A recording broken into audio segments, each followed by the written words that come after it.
My name is Jean Louis Pépin. I am the head of the sleep laboratory in Grenoble, France. I am also the director of the INSERM unit dedicated to sleep apnea in Grenoble.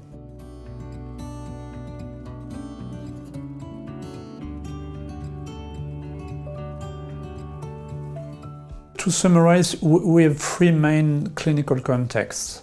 The first one is cardiac failure patients. As you know, there is a clear contraindication in cardiac failure patients with a reduced ejection fraction, but the indication for ASV is persistent for cardiac failure patients with preserved ejection fraction. The two other significant contexts are neurological disorders. A typical example of this is stroke. After stroke, many patients are exhibiting central sleep apnea. It can be good candidates for ASV. And the third clinical context is related to medication, opioids, methadone, ticagrelor, now baclofen. So it's really important in the clinical history to be aware that some of these medications can produce central sleep apnea. Another frequent condition that can occur with medication or after stroke or in preserved cardiac failure patients is the coexistence between central and obstructive events. This situation is also a good indication for ASV.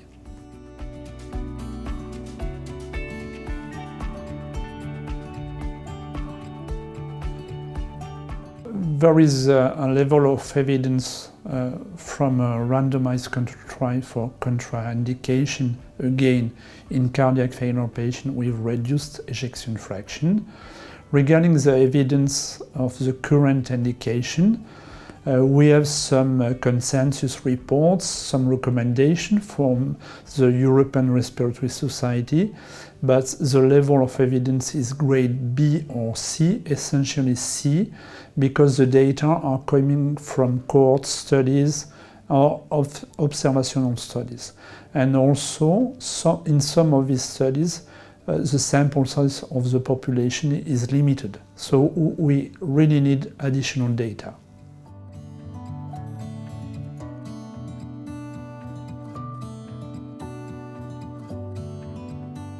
We have one randomized control trial, the ADVENT-HF trial, including several countries, mainly Canada and some European countries, using ASV in central and obstructive cardiac failure patients with reduced ejection fraction.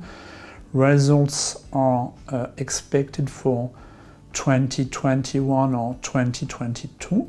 It's going to be a very important data set. But for the moment, we have also ongoing observational studies with very large registries in different countries in Europe. We have the READ-ASV trial at the European level. We have the FACIL VAA registry in France, combining data from different brands of ASV in real-life situation. The sample size of these two registries is close to 500 people, so it's going to be really important. The primary outcome is related to quality of life or subjective symptoms, and we have clear requirement from the health authorities both in France and in Germany to demonstrate that beyond cardiovascular outcomes, there is a real improvement for the patient in terms of symptoms and patient-reported outcomes. At the end, we have a very interesting study, the FACE study. This study was beginning at the time of Servo-HF. So we have a subset of patients mimicking the Servo-HF population, and we have also some cardiac failure patients with preserved ejection fraction. And we are conducting a cluster analysis to have a clear description of different phenotypes, and what we expect is a different prognosis in the different phenotypes of cardiac failure patients with central sleep apnea. So very exciting results expected in the next year.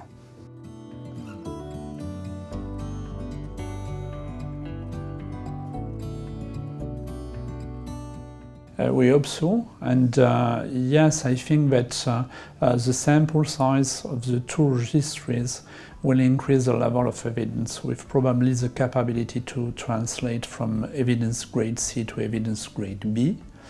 We will achieve sufficient population in terms of numbers in some specific indication like medication, emergency central sleep apnea, etc. Another interest is to have identified population with good responses, particularly good responses to ASV, and then to develop some randomized control trial in these appropriate populations.